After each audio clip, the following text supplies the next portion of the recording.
Gospel of our Savior Jesus Christ according to Matthew. Glory be to you, Lord. When Jesus heard that John had been arrested, he withdrew to Galilee. He left Nazareth and made his home in Capernaum by the sea, in the territory of Zebulun and Naphtali, so that what had been spoken through the prophet Isaiah might be fulfilled. Land of Zebulun, land of Naphtali, on the road by the sea, across the Jordan, Galilee of the Gentiles. The people who sat in darkness have seen a great light. And for those who sat in the region and shadow of death, light has dawned. From that time, Jesus began to proclaim, "Repent, for the kingdom of God has come near." As he walked by the Sea of Galilee, he saw two brothers, Simon, who is called Peter, and Andrew, his brother, casting a net into the sea, for they were fishermen. Jesus said to them, "Follow me, and I will make you fish of people." Immediately they left their nets and followed him. As he went from there, he saw two other brothers, James, son of Zebedee, and his brother John, in the boat with their father Zebedee, mending their nets. And he called them, and immediately they left the boat and their father and followed him. Jesus went throughout Galilee, teaching in their synagogues and proclaiming the good news of the kingdom and curing every disease and every sickness among the people. The Gospel of the Lord. Praise be to you, Lord Christ. Please be seated.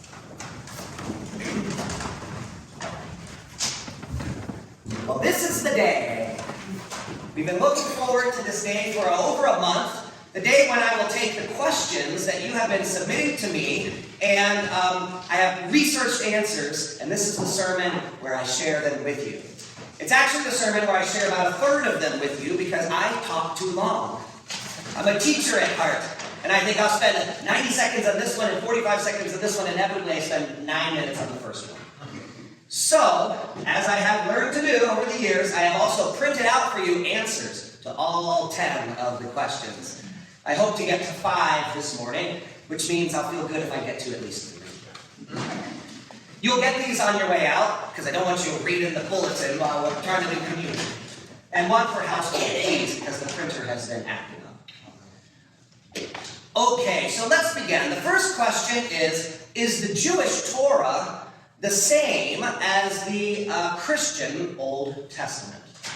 Is the Jewish Torah the same as the Christian Old Testament? And the answer is kind of, sort of, not exactly, but essentially. The next question is no. So here's how we understand. Here's what you need to understand about the Jewish Torah, which I think is fascinating. I knew some of this, but I learned a lot more this week. First of all, the Jewish Torah has a number of meanings for the Jewish people. In some sense, Torah represents all revelation of God that shows God's teaching and guidance and instruction. And in that sense, like creation is Torah. Creation reveals to us God's law and God's plan. Our relationships with one another. Love is part of the Torah. The entire scriptures are part of the Torah, as well as, what we might find through one another or find through contemporary writers or people who are insightful or morally sensitive in our own age. So Torah has a very broad connotation, but it also has a very specific connotation. For the Jewish people, the Torah is the books of the law, which represents specifically in the Bible, the Hebrew Bible, the first 5 books of the Scriptures. So this is Genesis, Exodus, Leviticus, Deuteronomy, and Numbers. These are considered, you might have heard of them as the Pentateuch, or the 5 books of Moses. These 5 books contain all of the laws that Moses brings down from the mountain, not just the 10 commandments, that's just the first 10. There are 613 laws, and they're all found in there. But also, as I was saying bigger about Torah, like the Torah is all 5 books, because it's not just, it's mostly Exodus and Leviticus and a bit of Deuteronomy that have specifically the laws. But these books also include like the stories of the covenant made with Abraham and Abraham's relationship with God, Abraham's children, Isaac and Jacob's conflict with his 2 sons, and the 2 sons who have their 12, Jacob who has 12 sons who become the 12 tribes. So part of the book of the law, the 5 books of the law, is also like the story of God's faithfulness. That like even when the Jewish people, Moses comes down the mountain and they like made a golden calf, God doesn't give up on them. Granted, Moses snaps the tablets and throws them over his shoulder, but he goes back up the mountain and gets them again. Did you know that part? And he comes back down, and God forgives the people, and they reconcile all the trials going through the wilderness on the way to the promised land, and God's sort of anger, but also then God's faithfulness. All of this is part of the law. All of it includes guidance and direction and teaching. So in a specific sense, the Jewish Torah is not the whole Old Testament. The Jewish Torah is just those first 5 books. And in fact, those are the same as the Christian Old Testament. Our Old Testament begins with the same 5 books in the same order, and essentially with the same language. There's a few, if you looked at English translations, Jewish translators sometimes go a certain way with a word, and Christian translators will go in another way with a word. So let's say it's 99% the same, with some translation differences. But I think the person who asked the question was asking a broader question of like the Hebrew Bible, like all the Hebrew scriptures, are they the same as what we have in the Old Testament? And here's where things get really interesting. So Jews divide their Bible, which is our Old Testament, into 3 sections. The Old Testament is not divided into 3 sections, but Jews divide the books into 3 sections, and so their books are in a vastly different order than the Christian Old Testament is. For Jews, the 3 sections of their Bible is Torah, and I read something that said it's roughly in the order of its significance, or even of its sort of revelation. So the Torah is first. The Torah is essential. You might think of the New Testament, that the Gospels are first, and they're essential. The Gospels are more important than the letter to Jude. So we have something similar in the New Testament. So the Torah is first. For Jews, the second section is the prophets. And for Jews, the third section is the writings. Now, the prophets are divided into 2 sections. The former prophets are the prophets who sort of take the law of Moses and work it through, getting the people of Israel all the way to kind of the high point under David and the kings.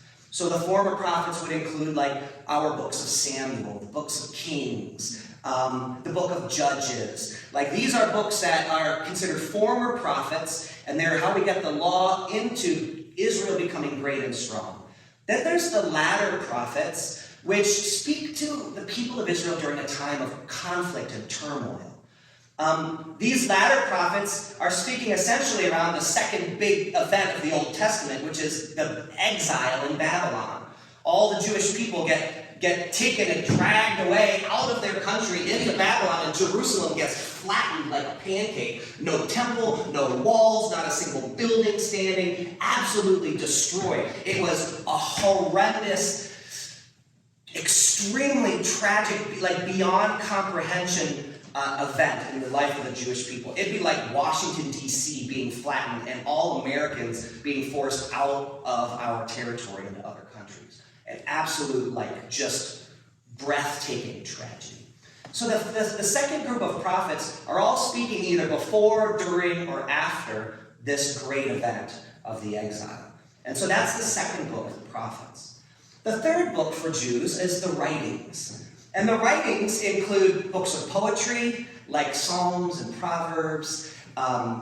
It includes books that have to do with Jewish holidays. And the second section includes 5 books that talk about Jewish festivals and holidays. And this second section of the writings is read in synagogues, each of those 5 books, all year long in most synagogues. They're constantly reading these books. And it includes the Song of Songs and Ecclesiastes and the book of Esther. And then the last section of the writings has to do with just a couple of extra last texts that get added in because they are particularly beautiful and meaningful. Here's another fascinating thing. So the Jewish Old Testament is Torah, prophets, writings. The Jewish Old Testament ends with a passage from Chronicles, if I'm not mistaken. And the very last scriptures you read there are the Jewish people being sent home from exile. So like their Bible begins with creation and Moses and all of this covenant. It goes through the prophets of like rising and then like falling. And then you have the festivals that hold them together as a people. And their whole scripture ends with the words of Cyrus telling the Jewish people that they are free, that they should go home to Judea, that they should go up to Israel, and if they're able, they should go up to the temple and worship. So the whole Jewish Bible ends with calling these words of redemption. Come back to your land. Come back and rebuild. Come back and go up to the temple. Rebuild the temple and restore and renew your Jewish faith. The Christian Old Testament includes all of the same books, but they're in a really different order. The Christian Old Testament is roughly chronological. So you get through the Torah, and then immediately you start to go into what would have been the former prophets, and then other books get thrown in there. You end up with Proverbs in there, you end up with Psalms in there, you end up with the book of Job in there, but then there's still some more books of history, and then there's like some books of prophets. All prophets are at the end. It's an interesting thing, which I'd have to do a little more research, but Christians have 1 Samuel and 2 Samuel. Jews are like, yeah, we call that Samuel. Christians have 1 Kings and 2 Kings. Jews are like, yeah, it's the book of Kings. Yeah, you just push them together. It's the same thing. I don't know why Christians have like these two multiples. For Jews too, there's in that second group of like the latter prophets, there's like 12 really small prophetic books. They're like, yeah, just push those all together. Let's just make that one book. Whereas their Christian Bible, if you look at the end of the Old Testament, you've got these tiny little prophets that have like 4 chapters or 6 chapters or like 8 really short chapters. Jews are like, we just push that together. We just call that the minor prophets. Minor means short, and it's one book of 12. So for that reason, if you were to compare, you'd say, well, the Jewish Bible, the number of books is way smaller than the Christian Old Testament, but it's the same books. They've just ordering them different. The Christian New Testament also, the way that it ends with Malachi.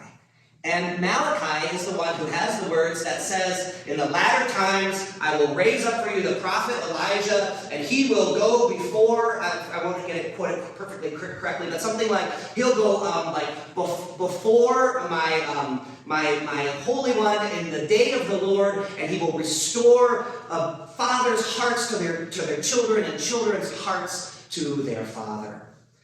Sort of calling forth this idea of Elijah who will come on the day of the Lord and bring this restoration. That's the end of the Old Testament. Well, so then what's the very next book in our Bible? Matthew. And what does the book of Matthew sort of start with as after we get Jesus born?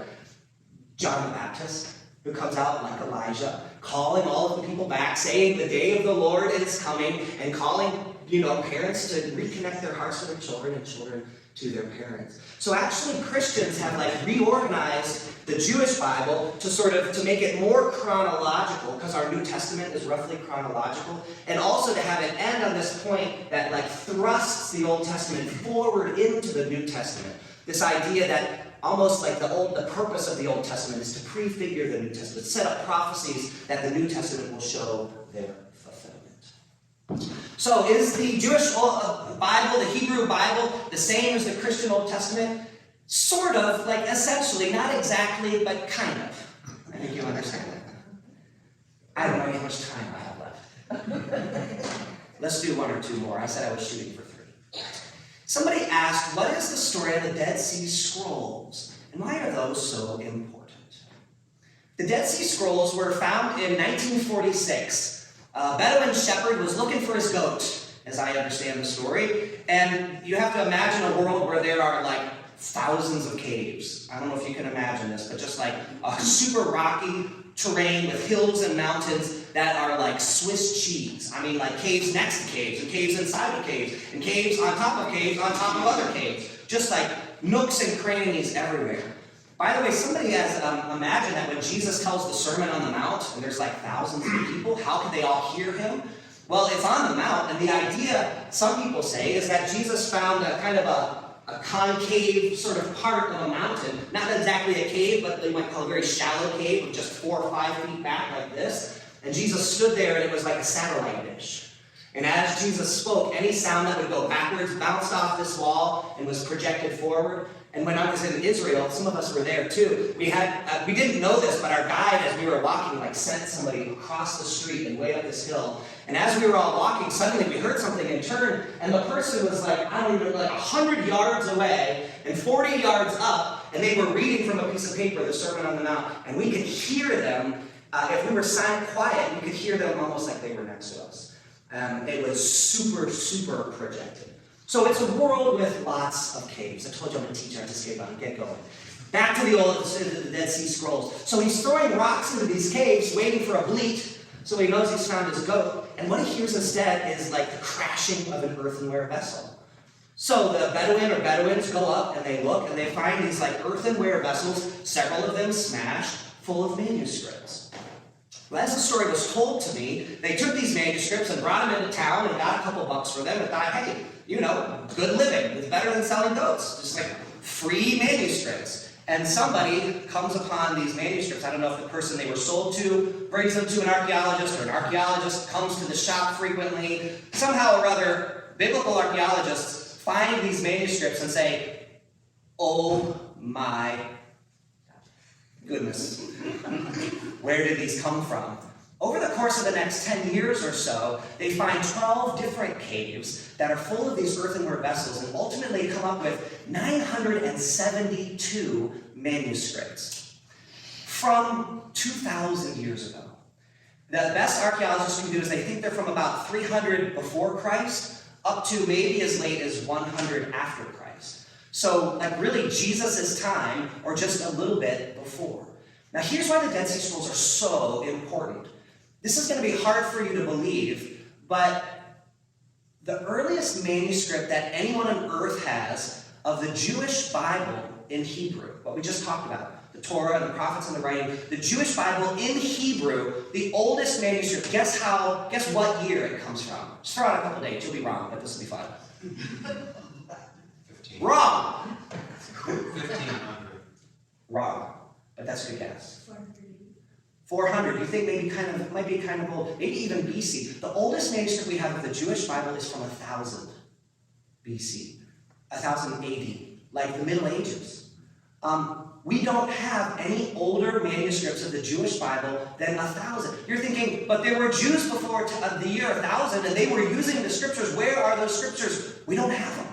We literally don't know. In the Hebrew, we have Christian translations which have been passed down from other ways, but the Hebrew thread, the earliest is from 1000. So when archaeologists find these Dead Sea Scrolls, 40% of the scrolls are Old Testament texts, which means immediately on finding those scrolls, they push back the earliest texts by 1,000 years. I should have said before the Dead Sea Scrolls, because apart from the Dead Sea Scrolls, we have 1,000. Now suddenly we have copies of Isaiah, we have copies of Ezekiel, we have copies of several other of these Old Testament texts that are 1,000 years younger than the previous ones we had. And so immediately you take them and you begin to compare. And what they have found is that some of them are very, very similar, which is cool. That means that over the 1,000 years of translating, it didn't do the telephone game. And it was accurate.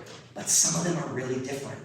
Some of them are actually really different, which is still shaking up the biblical world, and the idea that, once the book of Ezra came into its final form hundreds of years before Jesus, it probably didn't change very much. Everyone was like, this is Ezra, you copy Ezra exactly, and everybody's got the same copies of Ezra. Well, it turns out there were multiple threads. It seems like there were multiple different translations or interpretations. The text isn't exactly the same, the chapters aren't exactly the same, which makes it look like the process of developing the Old Testament text and creating a canon, a firm canon that doesn't change, was actually a lot messier than we knew, and a lot more organic, in some ways a lot more human, right? Just of people interpreting and understanding and doing their best but not getting things exactly right. So that's 40%. 30% of the Dead Sea Scrolls are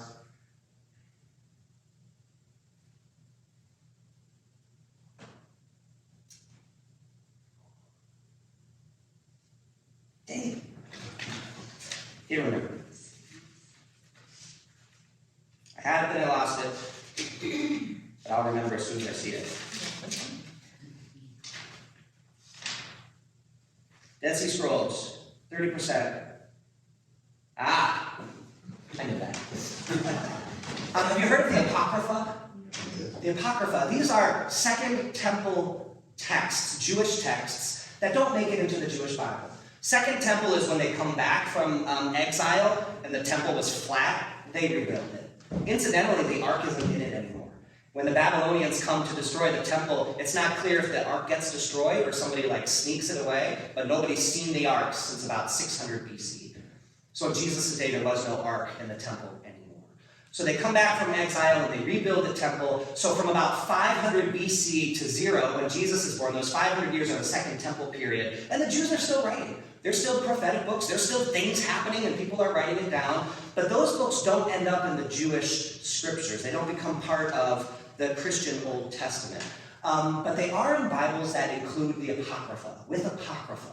And Apocrypha are the sort of hidden books that were out of the Bible, but that are still valuable for teaching and instruction. And so a lot of Protestant Bibles will include the Apocrypha. Sometimes you have to pay $5 more to get the Apocrypha in your Bible. So that other 30% were the Second Temple writings, and the last 30% are also fascinating. The last 30% are actually writings from the community that made the scrolls. Now we know almost nothing about the Middle East 2,000 years ago except from the Christian New Testament. We have the Gospels, we have the letters, but we have so many questions. So to know that there was this community out in the middle of the desert, right, that was taking ancient texts and copying them, and they had their own society, they were kind of a commune, they had their own beliefs about the imminent end of the world, they had their own rituals, they had their own law, rules and laws for the community. The last 30% include all of the writings that are about those people, who are typically referred to or believed to be what's called the Essenes. The Essenes. An interesting thing about the Essenes is some of the things in these texts, these 30%, sound a lot like John the Baptist. Sound a lot like things John the Baptist says and proclaims, and a few of those things end up getting picked up by Jesus and becoming a part of his own proclamation. So it's fascinating to imagine as John the Baptist comes out of the desert, right? Well, this was a desert community right next to the Dead Sea, where everything is dead and dried up. Of a bunch of apocalyptic people who left normal society, who were fervently religious in every possible passionate way, and had all these strong beliefs and saying things that very soon after, or even during that same period, John the Baptist is there at the River Jordan, near the Dead Sea, calling people out to repent and to be ready for the day of the Lord. The last thing about the Dead Sea Scrolls is that they're so valuable that they're really protected. So if you want to see them, you have to look through 6 inches of bulletproof glass. And I'm pretty sure they don't let just any old archaeologist, saunter in to check out these incredible texts. So there's only a couple people who are studying them. And sometimes someone will be in the middle of something and they'll reach the end of their life and what they were working on is done. So there's still a lot of discoveries yet to be made about the Dead Sea Scrolls. What should I finish up with? Do you want to hear about the sign of the cross, or is there fun in the Bible? Fun. Is there any fun in the Bible? Yes, there is, but it's not always written down. You might think about it this way, the genre of the Bible doesn't always facilitate stories about fun. For example, if you went to Wayne County and sort of looked at county laws and regulations, would there be any fun in that book? No. Does that mean the people who wrote the book never had fun? Probably not. They probably had lots of fun. It's just not what they were writing about. The Bible is not always writing about every last part of people's life. We don't know who had freckles because it's never mentioned. We don't know what the weather looked like unless it was Noah's flood. Otherwise, it never mentions rain. It never mentions a beautiful sunset. Were there never beautiful sunsets? Well, probably there were often beautiful sunsets. There was a desert with all that dust gets in the air. It was probably gorgeous. It just didn't happen to come up. But there are some examples in the Bible of people having fun. I think about when Moses brings the people of Israel through the Red Sea, and everyone who would pursue them is washed away. It seems like they have a massive celebration. So much so that Miriam is whip out the tambourine, people, this is going to be fun. And she pulls out her tambourine and they all begin to sing a song to the Lord. That's a lot of fun. There's a story about David, King David, bringing the ark into Jerusalem. And he is so wrapped up in worshiping and praising. It says he's dancing. It says he's leaping. And so much so that he ends up taking off his outer garment. So the king of Israel is dancing in his underwear. In a linen ephod, it says, which is his underwear. Now, it doesn't mean it was revealing necessarily. It means, I need to take this off. I want to really move. He must have been, this is the equivalent of taking off your tie and putting it on your forehead. David was exuberant for the Lord. And some people said they thought it was undignified, and David couldn't care less about those people's opinion. There's also scriptures in the New Testament, like remember when Jesus is like, they're like, are you the one we're waiting for? Jesus is like, what did you come out into the wilderness to see? A reed shaken by the wind? Raise your hand if you came out to see a reed shaken by the wind. No, we didn't come out. What did you come out to see? People in soft robes? Well, people in soft robes are in town. None of us are wearing soft robes. What did you come out to see? Like, this is kind of funny. Jesus is sort of like making jokes. He's like asking these like rhetorical questions with silly answers to get the people thinking. He's like, no, you came out to see a prophet. Yes, a prophet. And more than a prophet. You came out to see John the Baptist. I forget now where it was. I've been so wrapped up in my sermon. But there was kind of a funny, I think it's kind of funny in today's New Testament epistle, where John's like, Paul's like, I'm so glad I never baptized any of you. All right, okay, yeah, no, you're right, I did baptize Stephanie. Yeah, Christmas, yeah, I baptized. Okay, look, I don't know who I baptized, but the point is, that's funny. You can laugh. This is like Paul, he's quoting it, right? Like somebody's writing it down, and then like someone's raising it, he's like, okay, fine, just keep writing. Put it in parentheses, and we'll just move on.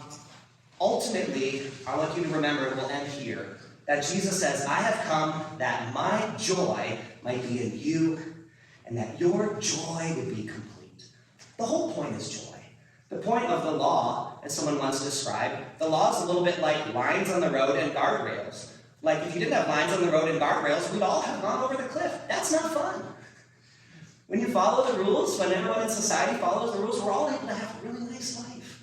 Like God wants us to have a joyful life, to be filled with like His Spirit, to enjoy one another, to be wrapped up in love, to experience the presence of God, and to have a peaceful and enriching long life.